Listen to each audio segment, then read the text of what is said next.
pastor Fernando. Ele estará ministrando nessa noite. Pastor Fernando, obrigado por nos atender e trago a vocês.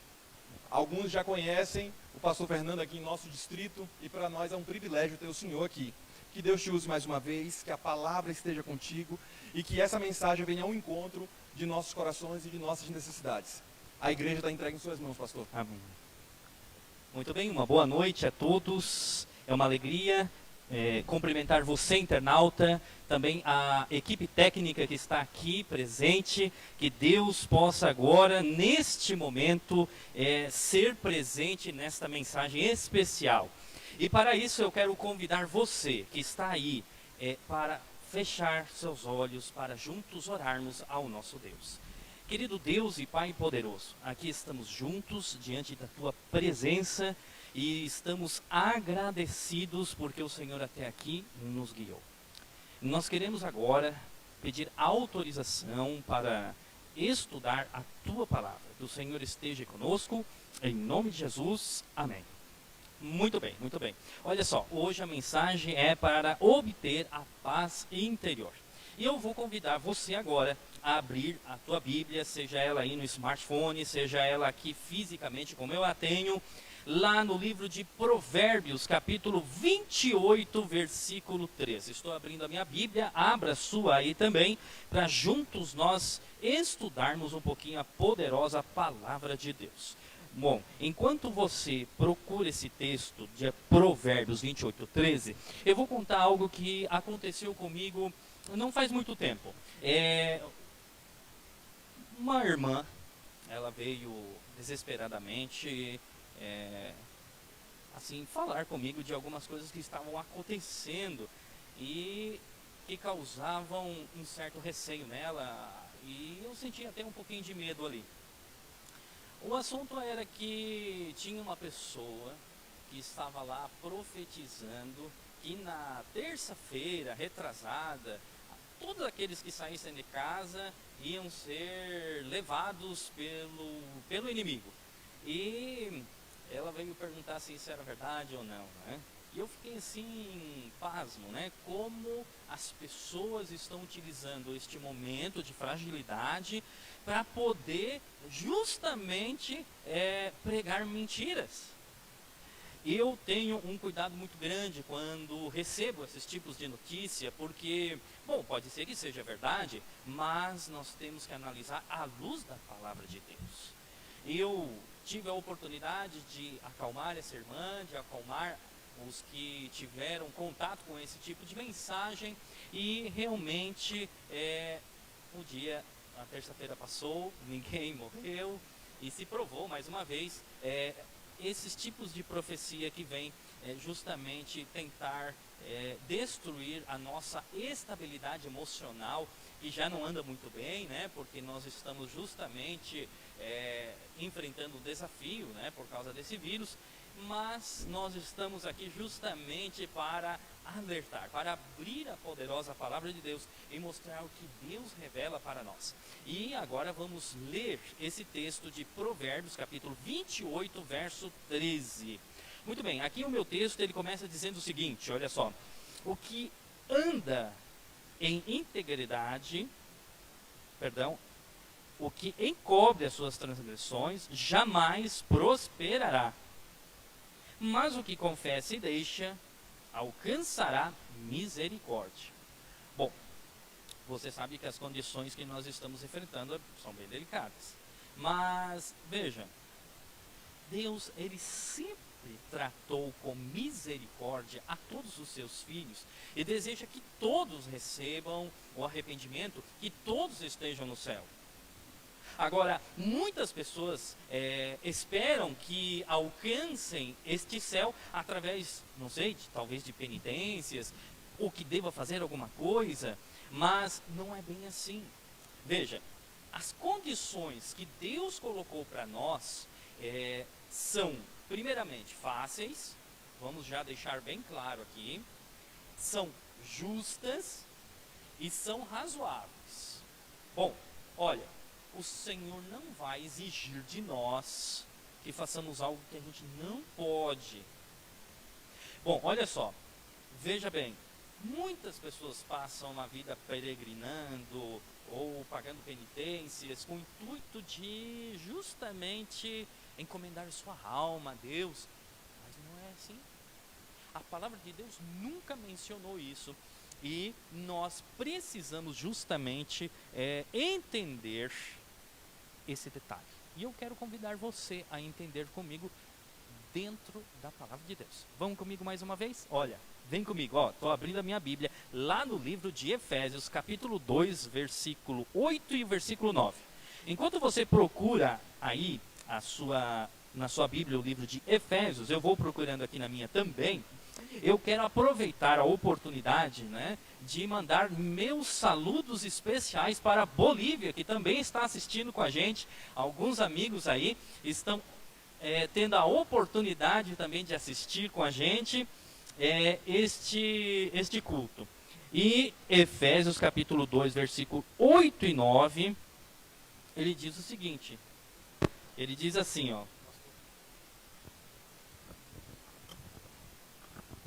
muito bem, melhorou? Agora sim, olha lá.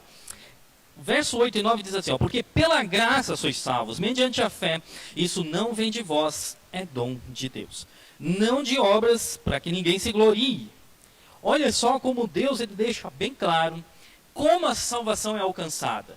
Não é você peregrinando ou fazendo ações que vão te levar para o céu, a não ser você realmente aceitando a graça de Deus. Mas para isso existe algumas nuances muito interessantes que nós precisamos estudar hoje. Olha só, primeira coisa é a confissão dos pecados.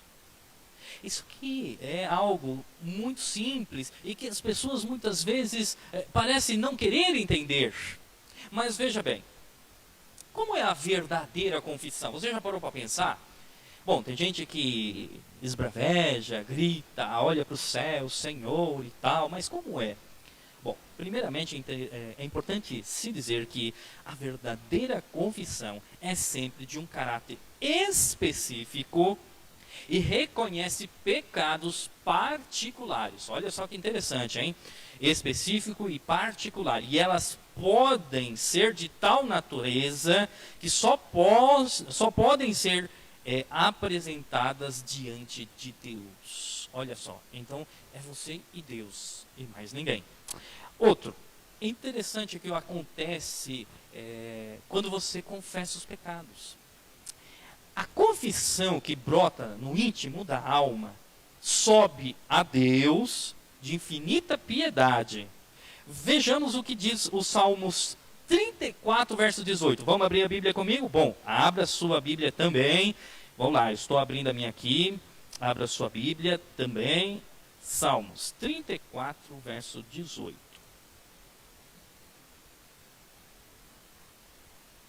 Estou abrindo aqui. Salmos 34, versículo 18. Muito bem, olha só o que diz aqui, Perto está o Senhor dos que têm o coração quebrantado e salva os de espírito oprimido. Olha só que interessante. Bom, o salmista deixa bem claro. A confissão, ela não é aceitável a Deus se ela não vem acompanhada de um arrependimento. Deus está sempre pronto a nos perdoar. Mas é importante lembrar que nós precisamos ter o arrependimento sincero, de coração. Deve haver mudanças decididas na vida. E tudo o que ofende a Deus deve ser deixado de lado. Bom, agora que nós entendemos que a confissão dos pecados ela é importante, a primeira coisa que nós precisamos fazer então é confessar nossos pecados. É dobrar os nossos joelhos. Mas parece que quanto mais nós enfrentamos um desafio, parece que mais longe nós ficamos de Deus. Eu sei que é um desafio para você, é um desafio para mim também. Mas nós precisamos estar sempre ligados ao nosso Deus, através da oração, através do jejum, através do estudo da palavra de Deus. Bom, eu sei que ninguém é perfeito, longe disso. Deus sabe que não somos, mas nem por isso nós precisamos deixar de fazer as coisas que agrada a Deus. Então eu quero convidar você nessa noite a começar a reflexionar justamente no que você tem feito. Esqueça a pandemia agora. Esqueça os desafios que você tem, conta para pagar, não sei. Eu quero que você agora se concentre em você mesmo.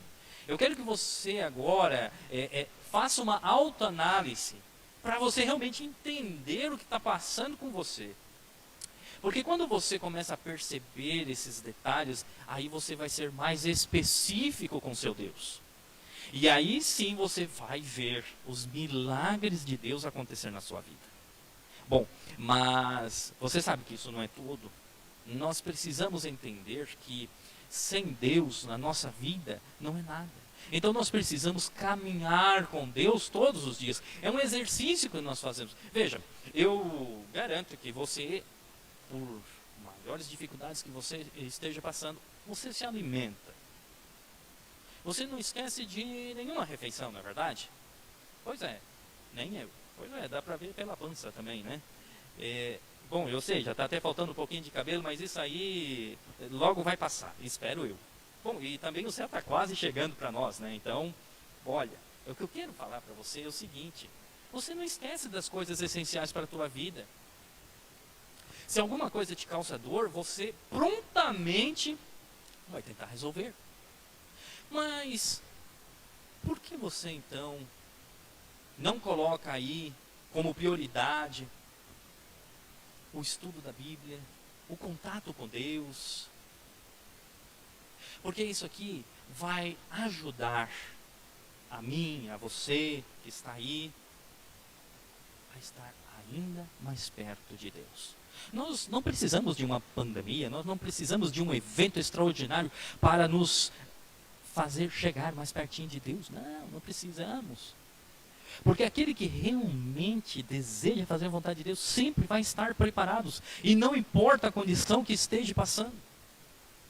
Então eu quero convidar você agora justamente a fazer essa reflexão. Mas, veja bem. Outro ponto importante que eu queria denotar aqui nessa noite é a percepção do pecado.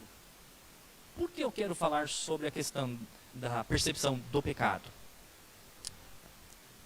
Olha, o pecado, infelizmente, ele amortece a nossa percepção moral.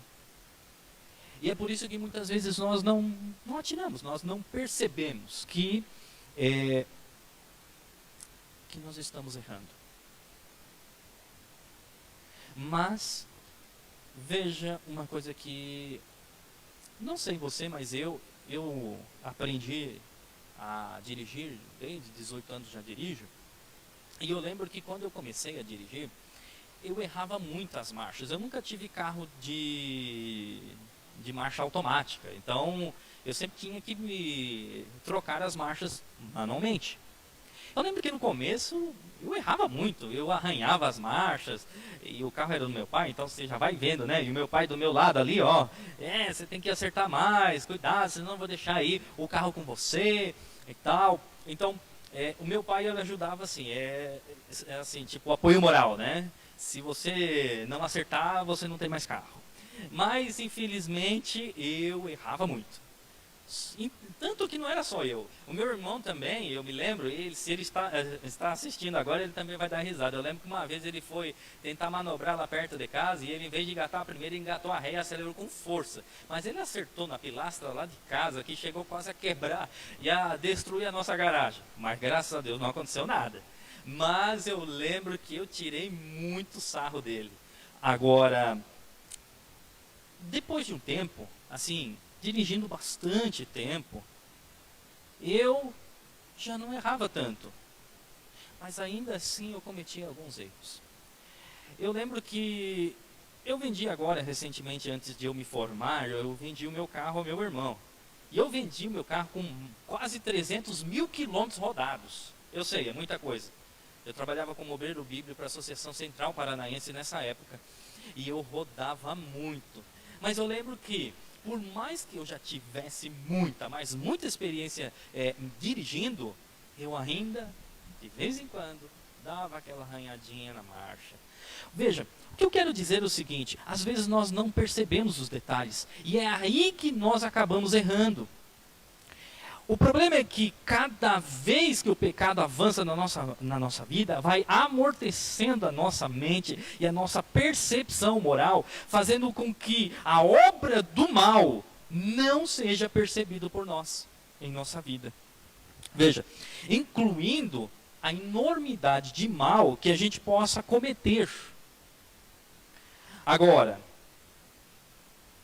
nós temos que ter um discernimento de caráter positivo, que nos ajuda a perceber que nós estamos errando. Só que, para isso, nós precisamos do que mesmo? Sim, da poderosa palavra de Deus. Ele é o único guia que nos ajuda a chegar nesse objetivo e poder ter a vitória. Agora, veja bem, quando o Senhor falou ao respeito do pecado, Adão, ele respondeu colocando a culpa em quem? Na sua companheira. E eu quero convidar você para conferir comigo. Vamos dar uma olhadinha lá no livro de Gênesis, capítulo 3. Bom, abra sua Bíblia. Eu estou abrindo aqui a minha também, por favor. Lá no livro de Gênesis, capítulo 3, versículo 12. Olha o que disse o homem aqui. A mulher que me deste por esposa, ela me deu da árvore e eu comi. Poxa, olha, você percebeu um detalhe aqui? Você percebeu que Adão estava jogando a culpa do pecado em Eva, mas, na verdade, o final era Deus? Não foi só ele, não. Veja bem, olha só. Lá no versículo 13, vou abrir a minha Bíblia aqui de novo, olha só.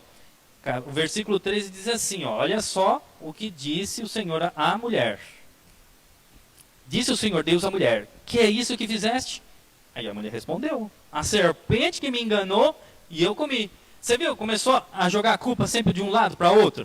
Bom, Adão disse, não, a culpa não é minha, a culpa é da Eva. O Senhor construiu a Eva, então o Senhor fez a Eva, então a culpa é dela. Aí, Deus vai lá e fala, e aí Eva, que história é essa? E ela disse, não, peraí, foi a serpente que o Senhor criou. Você percebeu que no final eles estavam atribuindo a sua queda a Deus? Nós somos campeões em jogar a culpa nos outros. Somos campeões.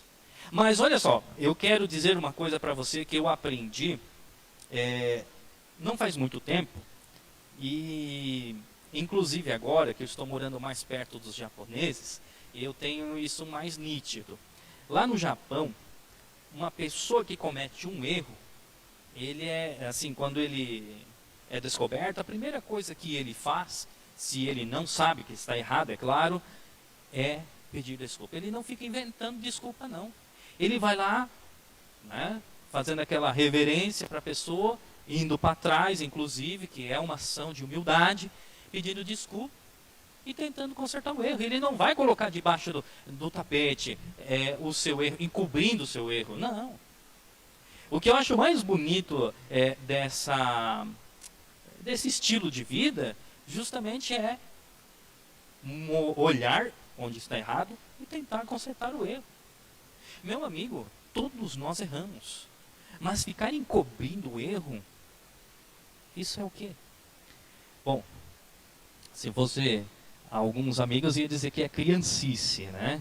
Mas nós já sabemos, né? Que é aquela falta de caráter que o pecado traz para a nossa vida. Então, o que eu quero mostrar para você nessa noite é que a percepção do pecado ao seu redor, ela é importantíssima, primeiro, para evitar você cair, e segundo, para evitar a hipocrisia. Eu sei, todos nós somos hipócritas em algum momento, possivelmente até eu fui e não sei, mas veja bem, quando você é contestado com a verdade, o que você precisa fazer? eu me lembro de um estudo que eu fiz a uma pessoa ateia. Eu não sabia que ela era ateia. Ela mesmo tinha me pedido para estudar a Bíblia com ela.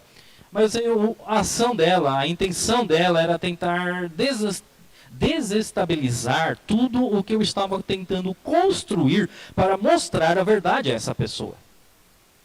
Bom, o fato é que essa pessoa, ela zombava da verdade.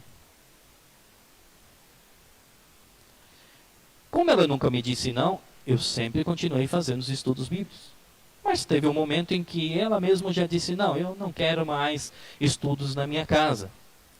Eu fiquei pensando, nossa, mas por quê? Será que eu fiz alguma coisa errada, né?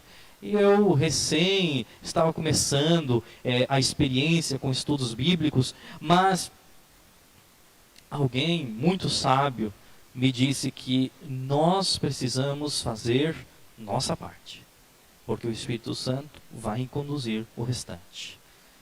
Amém? Eu sei que você disse amém. E espero que você faça isso todos os dias da sua vida. Preste atenção. Coloque um alvo na sua vida. E esse alvo é o céu. Não tem nada aqui nessa terra para você. Tudo aqui é passageiro, meu amigo. Tudo aqui é passageiro. E não pense que, porque o céu é bom, que as coisas dessa terra não é. As coisas dessa terra são também. É por causa disso que muitas pessoas estão perdendo de vista o céu.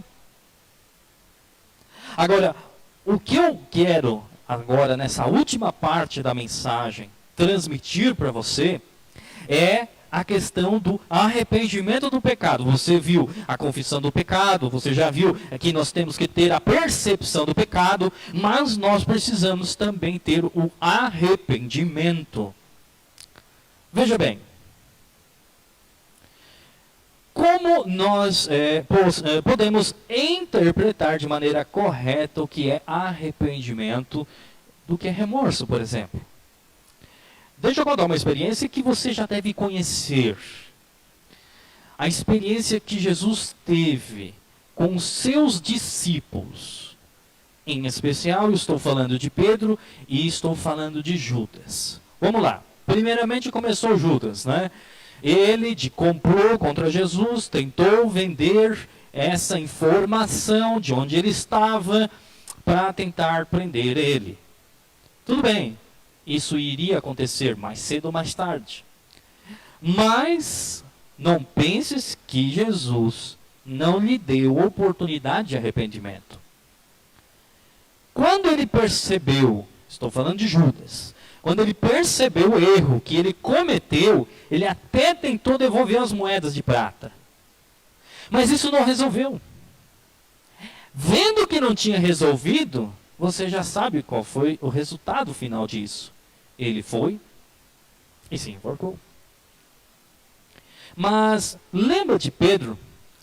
Pedro também disse a Jesus que iria com ele até o final. Mas Jesus, já sabendo disso, já disse, não, você vai me enganar, você vai justamente tentar dar uma desculpa para dizer que eu não sou o Jesus a quem você segue.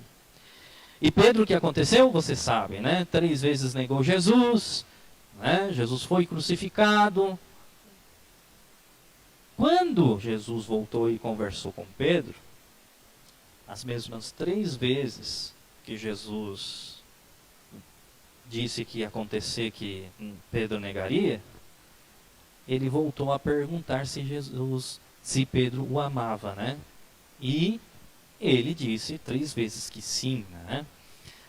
O que aconteceu aqui? O pecado é diferente. Veja, todos os dois poderiam ter a chance de salvação? É claro que sim, não tenha dúvidas disso. Mas a decisão de um foi diferente do outro. Judas teve o que a gente chama de remorso. Veja, você errou, cometeu erro, né? Isso eu vejo algumas vezes em minha casa, né? O meu filho, ele é pequenininho, ele tem 7 anos, né? Então ele comete alguns erros. E quando nós queremos ali repreendê-lo, ele percebe o erro que ele fez e ele não quer ser punido. Então ele começa a se desesperar. Mas passou um momento, já está fazendo de novo. Mas olha só, deixa eu te falar uma coisa. Nós somos todos iguais. Mas nós temos que mudar a nossa vida. Veja a ação de Pedro. Pedro negou, Pedro errou, como qualquer um de nós erramos. Mas no final, o arrependimento dele produziu realmente a paz que ele necessitava. Você sabe, existem histórias, inclusive, de que a sua própria sombra curava. Tamanha foi o poder de Deus depois do arrependimento. Você percebe que o arrependimento sempre vai produzir vida, enquanto que o remorso vai produzir a morte? Pois é, eu prefiro a vida, e eu espero que você também, né? Vamos lá, né, pessoal? Nós temos que estar sempre buscando querer ter a vida. Mas para isso, o arrependimento do pecado, ele é importantíssimo. Veja bem, os exemplos, né, de arrependimento e humilhação genuínos que oferecem a palavra de Deus, ele vai revelar um espírito de confissão que não busca desculpas pelo pecado e não tenta dar a sua própria justificativa adequada. Você entendeu? Lembra lá dos japoneses? Eles não tentam justificar o seu erro. Eles admitem e tentam fazer o que é certo na próxima vez. Nós também precisamos adotar isso para a nossa vida. Erramos? Sim, erramos, mas não podemos dar desculpas para o pecado. Nós temos que tomar uma atitude, e agora, para nos arrependermos de maneira genuína. Olha, você sabe que o apóstolo Paulo, ele nunca procurou se defender dos pecados, né? Dos seus pecados. Na verdade, ele pintava o seu próprio pecado de uma maneira horrorosa e bem obscura.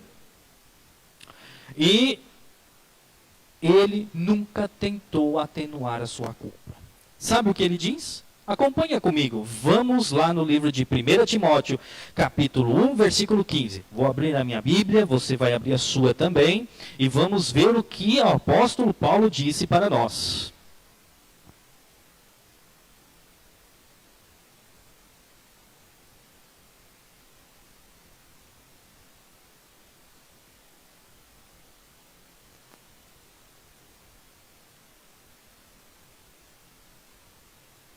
Muito bem, 1 Timóteo, capítulo 1, versículo 15.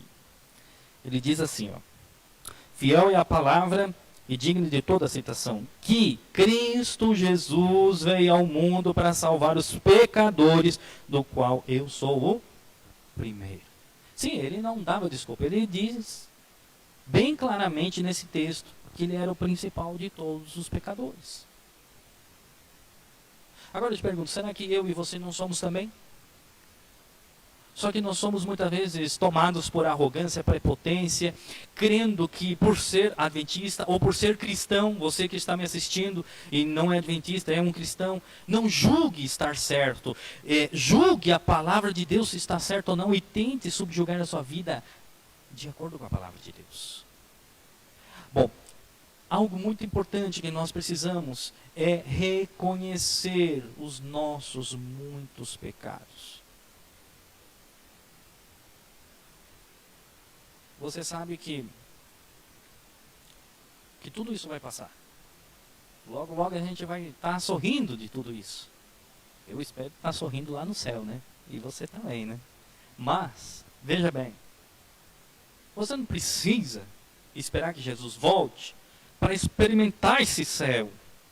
O arrependimento genuíno já vai produzir isso na sua vida. Você vai fazer do seu lar, aonde você está, aí agora, se você está no seu carro, aí você vai sentir um pedacinho do céu na sua vida. Porque o arrependimento, ele produz essa paz. a certeza da salvação, de que não precisamos pagar penitências ou qualquer outro tipo de indulgência. Sim, precisamos ter o nosso coração aberto para Jesus transformar a nossa vida. Eu quero concluir dizendo que o coração humilde, quebrantado, enternecido pelo arrependimento genuíno, apreciará algo do amor de Deus e do custo do Calvário. Como seres humanos, nós muitas vezes menosprezamos a oferta de Deus, de Jesus na cruz. Mas, veja bem, hoje é o momento para nós mudarmos a nossa história. Chega de olhar as histórias deste mundo, chega de tentar ir conforme a onda, não, chega disso. Pare agora, pense um pouquinho e converta a sua vida para o lado de Jesus. Porque aí não vai importar as provações que nós vamos passar. Sempre vamos estar de pé, porque Jesus vai ser o nosso guia. A palavra de Deus estará à frente, nos dando o norte a seguir. Sabe o que está escrito lá no livro de 1 João? Capítulo 1, versículo 9. Se confessarmos os nossos pecados, Ele é fiel e justo para perdoar os nossos pecados e nos purificar de toda a injustiça. É isso, meu amigo. Nós não precisamos de algo extraordinário para colocar a nossa vida nas mãos de Deus. Nós precisamos sim de um caráter reto que somente o Espírito Santo vai nos ajudar a ter. Não pense que lá no céu nós vamos mudar alguma coisa. Não. Se você quer mudar, mude agora. A única coisa que Deus ele não pode mudar é o seu caráter. Você mesmo precisa fazer isso. Algumas vezes Deus te propõe provações. Já recebi alguns e-mails, algumas notícias de amigos que estão passando um problema muito sério com estes vírus. Mas nem por isso perderam a fé. Já cheguei ao ridículo de escutar, por causa de um pastor, amigo nosso, que perdeu a vida por causa disso, disse que é por causa dos seus muitos pecados. Nossa, já pensou nisso? As pessoas parecem pragmatizar tudo. As pessoas parecem querer ver o mal acontecer. Mas nós sabemos que todas estas ações são pautadas pelo inimigo para tentar nos desestabilizar, para tentar nos intimidar. Só que um cristão verdadeiro, ele não se intimida. Um cristão verdadeiro sempre está de pé. Sim, ele vai fazer de tudo para se proteger. Se a sociedade está pedindo agora para ficar em casa, vamos ficar em casa. Olha que meio interessante nós temos aqui, que é a internet, para poder transmitir a mensagem. Eu acredito que agora esta mensagem pode alcançar o mundo todo em questões de segundos, no estalar de dedos. Diferentemente, se nós estivéssemos aqui parados, sentados nesta igreja, não estou dizendo que não é algo bom, para mim está fazendo falta isso. Eu queria estar no meio das pessoas, eu queria estar falando de Deus às pessoas, mas enquanto isso não é possível, nós vamos transmitir sim essa mensagem através deste canal, deste meio. Você percebeu que Deus ele nunca vai deixar seus filhos sem o pão, nunca vai deixar seus filhos sem a palavra? Sim, meu amigo, Deus se importa com você. Deus ele está visitando você agora, no seu lar, neste momento, para dizer a você que tudo vai dar certo no final, que tudo vai sair bem e que vamos prontamente estar com Jesus aonde? Lá no céu. Logo, logo nós vamos ver Jesus na nuvem do céu, com poder e muita glória. Nós vamos ser erguidos para o lar celestial. Nós vamos poder reencontrar inclusive os amigos que nós já perdemos. E vamos poder fazer aquela ceia. E todos juntos poder dar glória a Deus, porque tudo o que é mal já passou. Meu amigo, que Deus abençoe a mim e a você nesta noite. Que neste momento você possa sentir essa paz e este amor de Deus. Me permita orar. Feche seus olhos. Querido Deus e Pai poderoso, nós queremos colocar nossa vida em Tuas mãos. Louvado e enaltecido seja Teu bom nome, porque o Senhor nunca nos esqueceu. Que o Senhor aceite o nosso pedido de arrependimento e que o Senhor aceite o nosso coração quebrantado e nos ajude a alcançar a vitória em Cristo Jesus. Nos dê a sua paz, nos dê o seu amor e fica conosco em nome de Jesus. Amém. Que Deus abençoe você. Quero viver a vida cantando em louvor a Jesus, em louvor a Jesus. Quero viver testificando desse amor infinito, bendito.